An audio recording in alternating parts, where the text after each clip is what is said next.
So my pimp came, and him and about 4 of his friends that were there for other girls, they held me down and stabbed me with a needle and told me if I wasn't going to give blood, they'd make blood. But they were stabbing me somewhere else.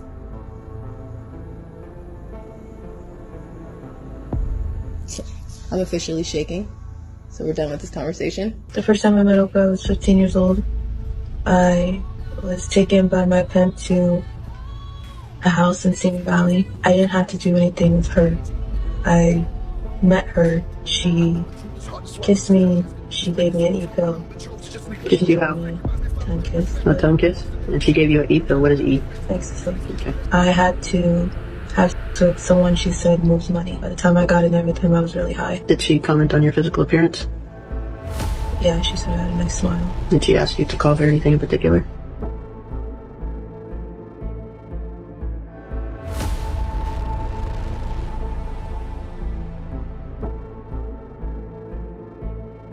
They can't threaten me. I'm already scared. When you choose to speak out against powerful celebrities, you're not just risking your reputation, you're risking your life. And that's not an exaggeration. It's a pattern we've seen play out time and time again. Those who dare to expose the dark underbelly of the entertainment industry are often met with the same haunting ending: sudden silence, mysterious disappearances, or lives torn apart. So now the question is Allie Carter next on the list? Because what's happening to her right now is beyond alarming. It's terrifying. She has disappeared, and Katt revealed that he has receipts, proof that they're hunting Allie Carter down. And when a man like Katt Williams says someone is being hunted, you'd better believe he's not just saying it for show. But ask yourself, why would they want Allie gone? She isn't a billionaire. She doesn't have a huge PR team. She doesn't have private security or mega labels backing her up. She's just one woman with the courage to speak the truth, and that might be her biggest crime. Somebody already called for her. I think somebody already called the police for us, or somebody was back because the police just got here, and the police are at my house. We're live. The police are here, and I don't know why. Hello?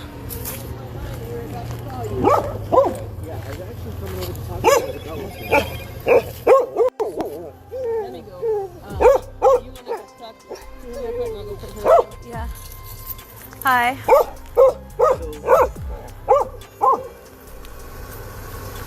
Sorry, there was a guy that popped the gate yesterday? Yes.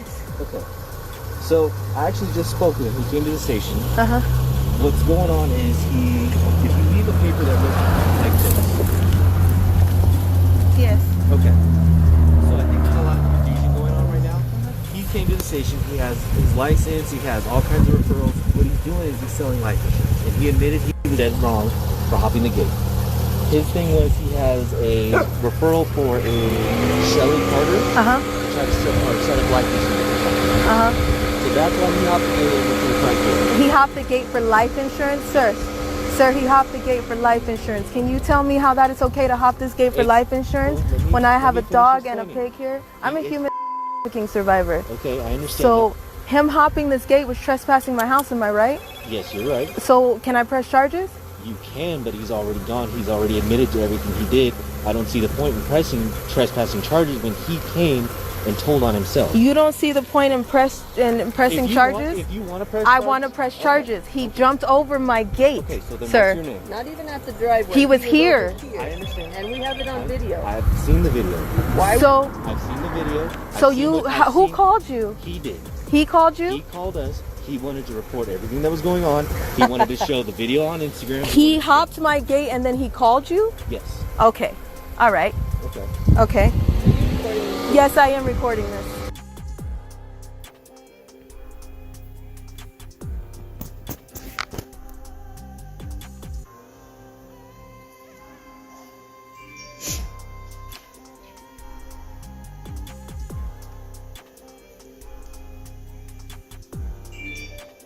Can you guys hear me? When you come on, can you tell me if you can hear me, please?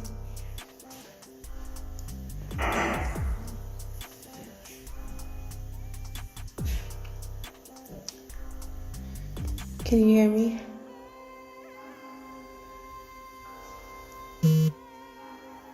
Yes.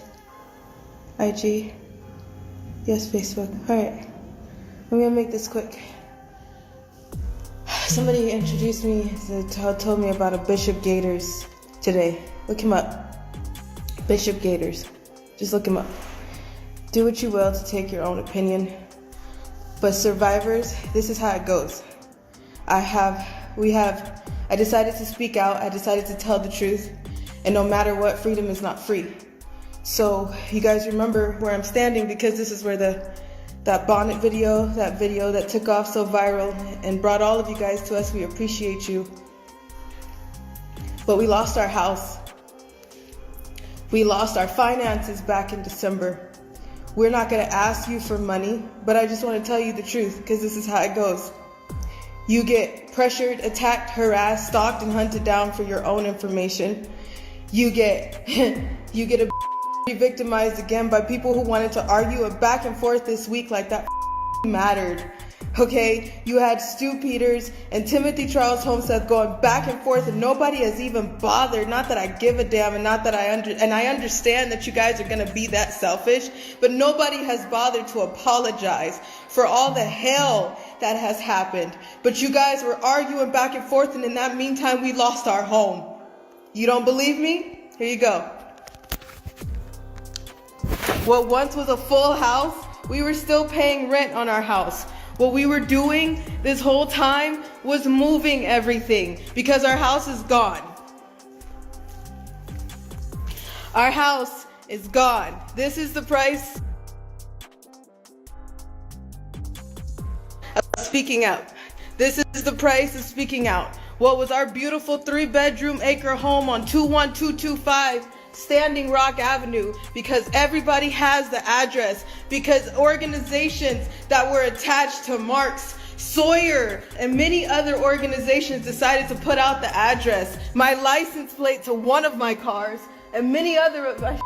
So here you go. You can have it, right? Because this is what happens when you speak out. This is what happens when you tell all the truth. This is what happens when you decided to stand up for the children, and when you understand that survivors don't just get to do a seminar, and when you understand that survivors don't just get to just be and then show up somewhere and talk and monetize everything that they're saying. When you realize that then you will understand. Look at the tactics and pay attention. Recently, while staying in a temporary house, a man came to the door claiming to sell insurance. Seems harmless, right? Wrong. This man trespassed. He wasn't just there for insurance. CCTV footage shows him leaving the house with a suitcase, and no one knows what was in it. No one knows what he did while inside. Ali believes he had higher plans, and frankly, everything about the situation screams setup. So she did the right thing. She called the police, explained what happened, and asked them to take action. But the response?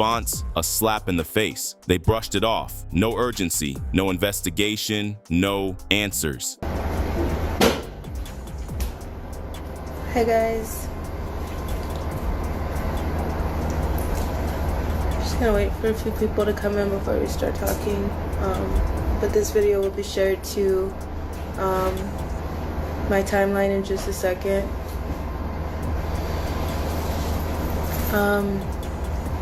Hi. Wow. You want me to start with about last night? Let's recap a little bit to what just happened. Today is November the 12th. Yesterday was the 11th. There were some threats. People saying that they knew where our house was and they were going to come at 3 in the morning. Our animals were still there, so we decided to kind of hunker down. I stayed up in the night and watched, and things were pretty quiet for the most part. Today we left. Well, there was a lot of things that happened today. Today, God totally protected us. And when I say God moves us out of the way, it's not a big earth-shattering thing. It's kind of just a gentle nudge, and then we miss a lot. There was a hit on us today, or a hit on her today, and we'll explain to you what that looked like. So today we had to drive about an hour to take our animals and stuff. We spent the day getting the house ready because we're leaving the area. When I say get the house ready, that means that we were getting anything of value out of the house. I was preparing the house like I expected somebody to burn it down or to trash it or to whatever. I don't know how far they intend to take this, but we needed to get all of the stuff out of our house today that mattered. So we got the important papers, our animals, and that kind of stuff.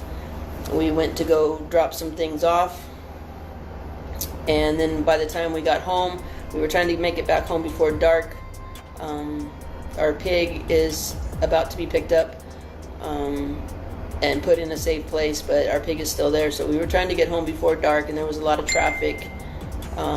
When we got home, I wasn't feeling too good, and I was gonna go lay down, and then I remembered that the trash cans needed to go out, so I went out, and then when I was out taking the trash cans, I looked in the mailbox, and in the mailbox there was a slip of paper. I think she's got a copy of it on her phone. And it's on my story. It was a very generic thing that UPS or the Postal Service will leave you when you have a package. Right off the bat, we knew it's fake. Because you know how you can go to 99-cent store, the Dollar Tree, and just find like a blank Post-it checks note. or Post-it notes, and it was blank.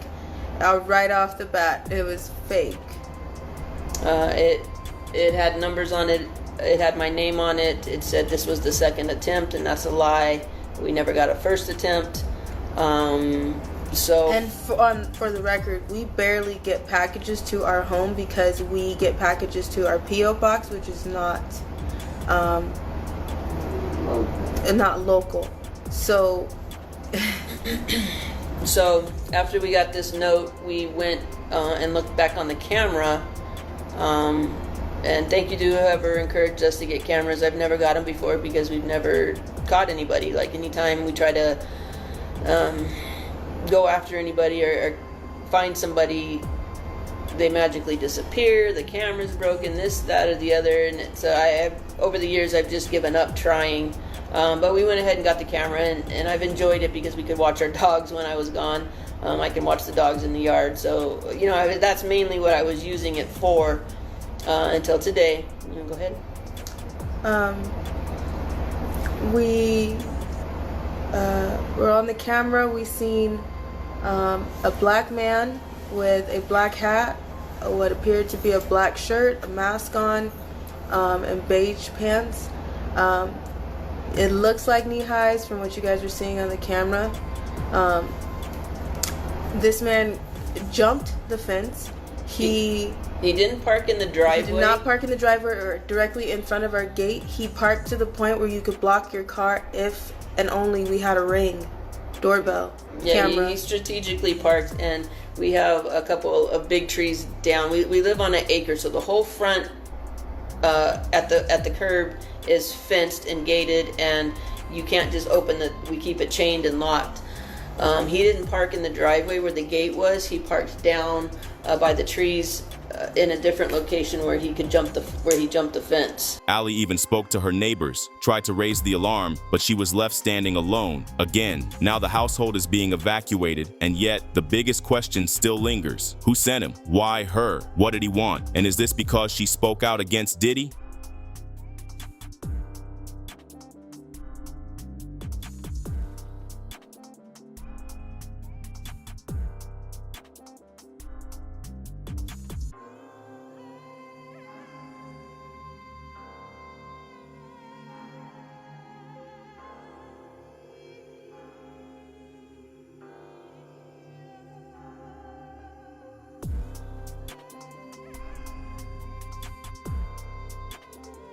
Now, when we went to speak with our neighbors, we spoke with a neighbor who told us that he was there for 30 minutes.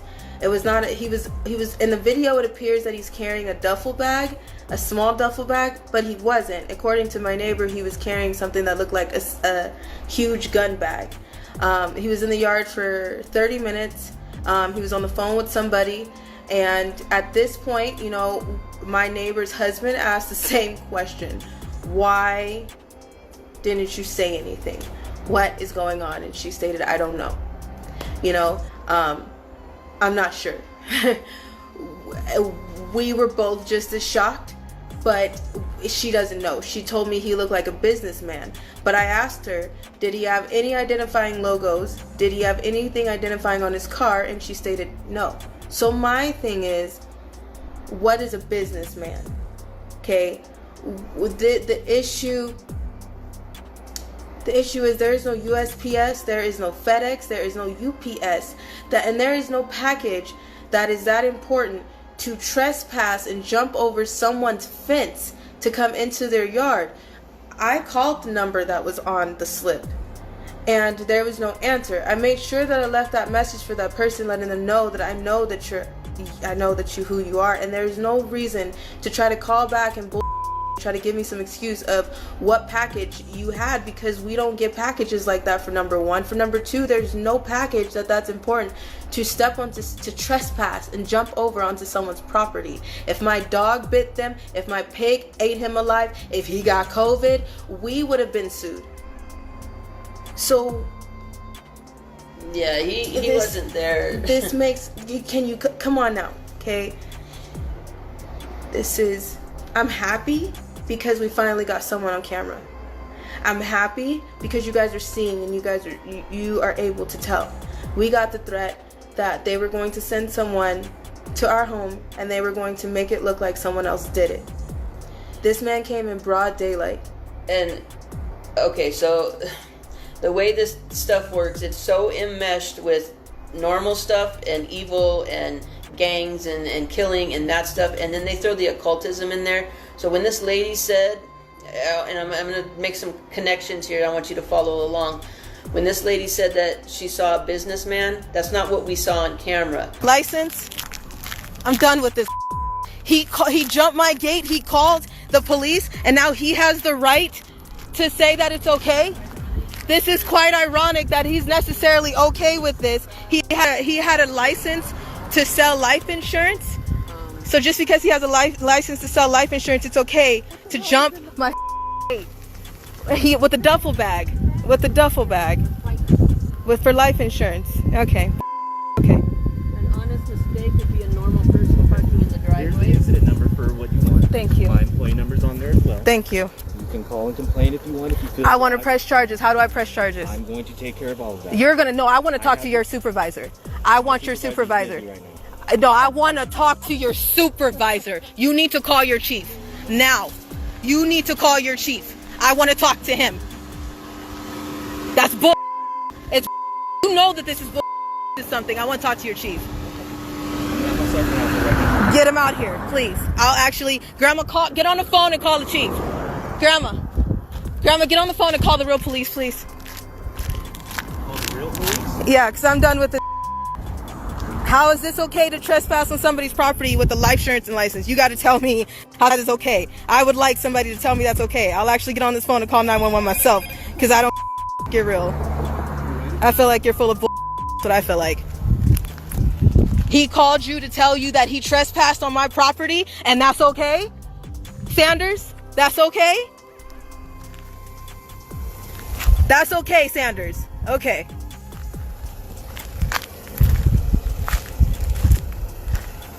That's okay. Mom, call 911. Call 911. I'm calling the neighbors outside. Levi!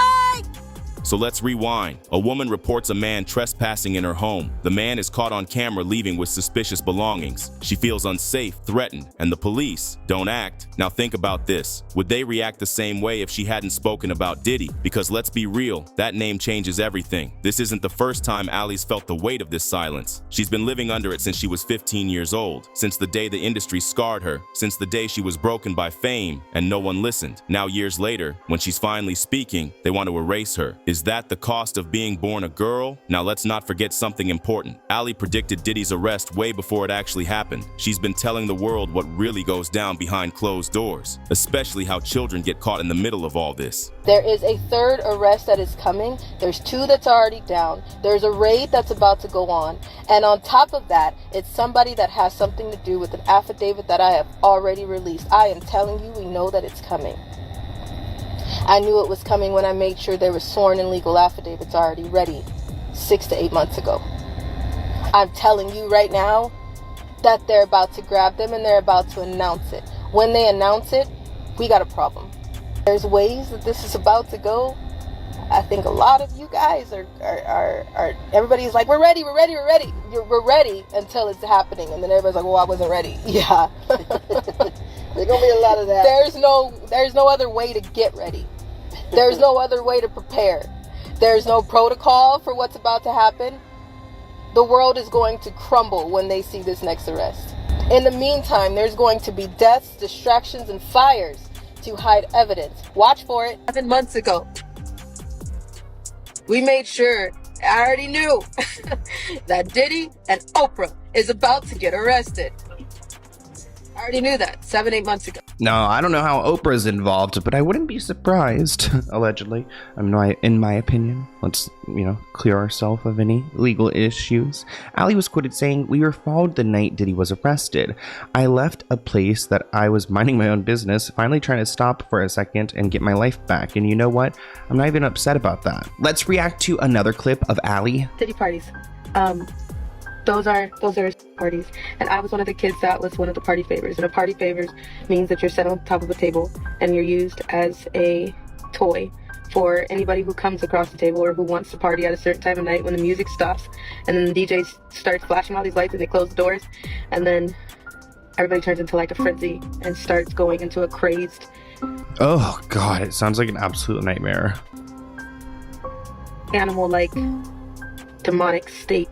And you have no idea what's going on. And yes, there was a time where I was just like completely don't give a happen, and I was the type of kid that thought that you're in the presence of royalty and they make it seem like you're in the presence of Hollywood, so you should be honored and you should be appreciating that you're there. And I was that person. I totally acted like that. I was like, oh, it's fine, it really doesn't matter. I was not brought or traded for, but that didn't matter to a few celebrities that were there. It's not just celebrities, there's a lot of different people. They called it an all-black party, but it was mainly because a lot of the party favors were black kids. I was in the care of Riverside County Child Protective Services at the time. I was 15, barely 16. The industry has a long history of turning a blind eye to young victims. They silence the survivors, they pay off witnesses, and in Ali's case, they tried to make her disappear. But Ali never forgot what happened to her at 15. That moment changed everything, and it's the reason she's still speaking out today. Ali says her life was forever changed, not by choice, not by mistake, but by design. A system built to break young people and silence them before they even understand what's happening to them. She's spoken out about being taken advantage of by people with power, by people connected to the same circles. Her story is gut-wrenching. She was just a teenager, a kid, but instead of being protected, she was allegedly passed around and traumatized beyond belief. One time he locked me in containers with his shipment of kids. There were kids in there that didn't speak English. There were kids that were sick and that were already dying. There were babies. There were babies that were 6 years old, and I'll never forget them just crying, and everybody was just staring at them. Everybody was just staring at each other. Nobody knew whether or not to move. I was freaked out. And I got up and I held her. And they opened the truck and they took her from me.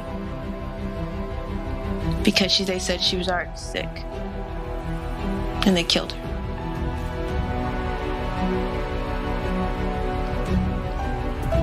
Her name was Bailey.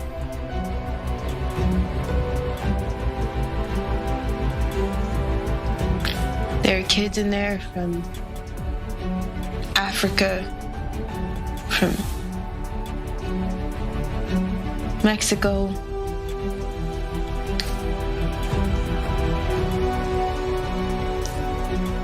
We got to this spot right over the border. They went past these colorful houses. They turned down these dirt roads, and there was a bunch of trucks.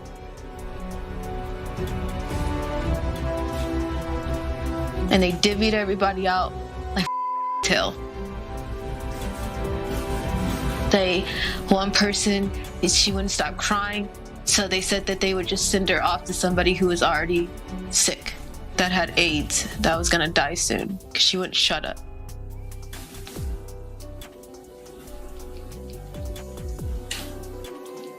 My pimp smiled at me that whole time because I straightened up my attitude. I begged for him to take me back. I begged for him to keep me. And I promised that I wouldn't tell the social workers again. I promised that I wouldn't say anything if he just took me with him. If I could go home. And he did.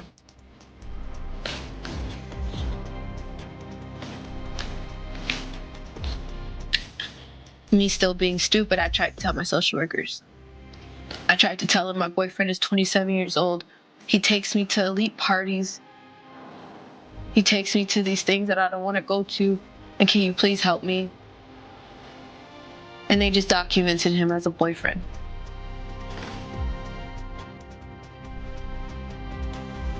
My social worker told me that maybe I needed to just talk to him. Maybe if I just did something right, or if not, just break up with him, that it would be okay.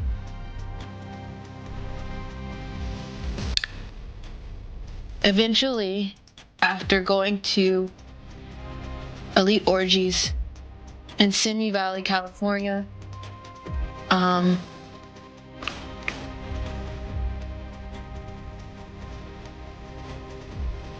escort services,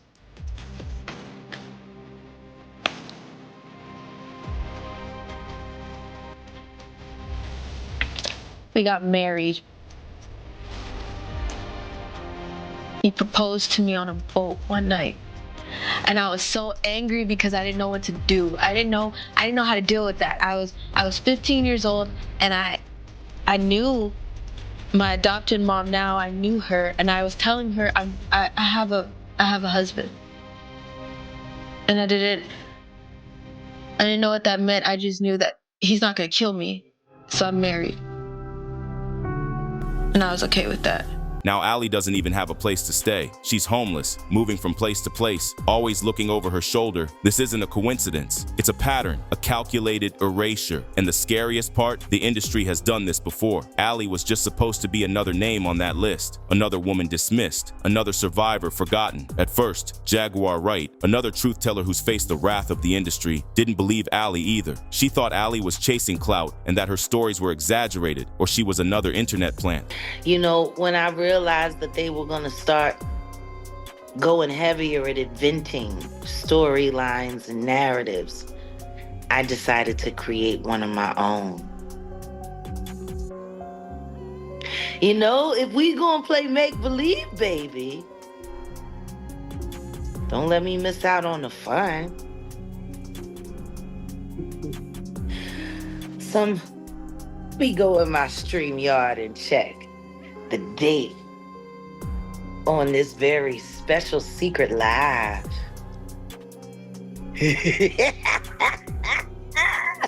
I'm a doozy.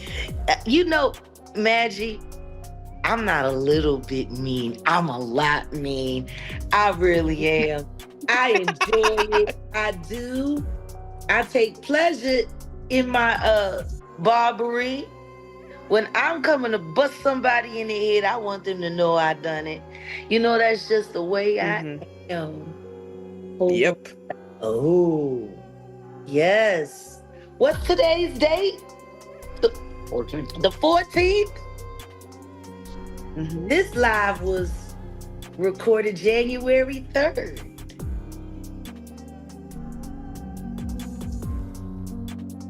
So what's that now, babe? 11 days? Mm-hmm. Too Strong said when they stopped by after New Year's, what was that, the 1st or the 2nd? They said in 2 weeks. Mm-hmm. And they ended up moving a little sooner than they were going to because everyone started jumping on the Allie Carter story and started trying to control the narrative here. Yeah. On YouTube. And we all know that Corey Fair came through and announced on the Jaguar Wright Effect that they would be unveiling some truths. And then the next thing you know, Allie Carter here, Allie Carter there, here Allie, there Allie, everywhere Allie. Oh my goodness. People that weren't even discussing her jumped on it. Alexis K. Tyler or something. Alexis K. Tyler. Everyone's talking about why. That's so cute. Yeah.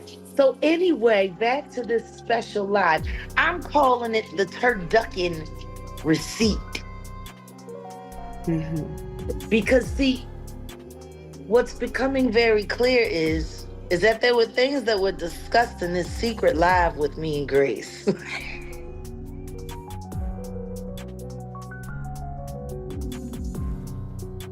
I'm having such a hard time guarding my mouth because I'm really proud of myself. I love it when I run a clean op and nobody knows, you know? It lets me know I still got it. You know, the espionage is strong with me.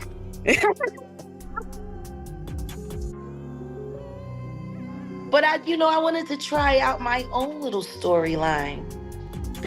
And I wanted to see what it would do. See, the beautiful thing about my ops is they run in the backdrop before they come to the foreground. And usually it's me and the trolls racing to see who gets to hit first or hardest. But this, it's Inception. You know, when you put an idea together and then you put it out there into the world and you focus on it and you guide it to fruition.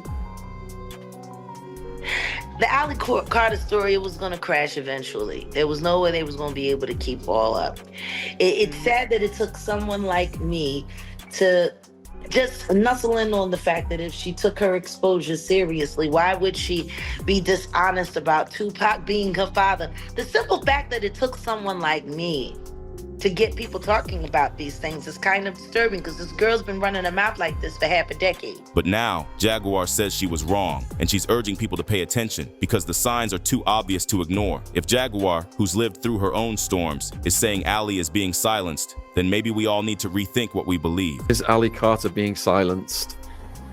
I'm sure she is. I hope it's not my fault. I made an outcry to her that I'm willing to talk to her. So what do you think? Why is Ali Carter a threat? Who sent that man with the suitcase? Why is she suddenly homeless? Let us know in the comments below. And if you like this video, hit that subscribe button so that you never miss out on any new videos. Until then, fam, keep it real.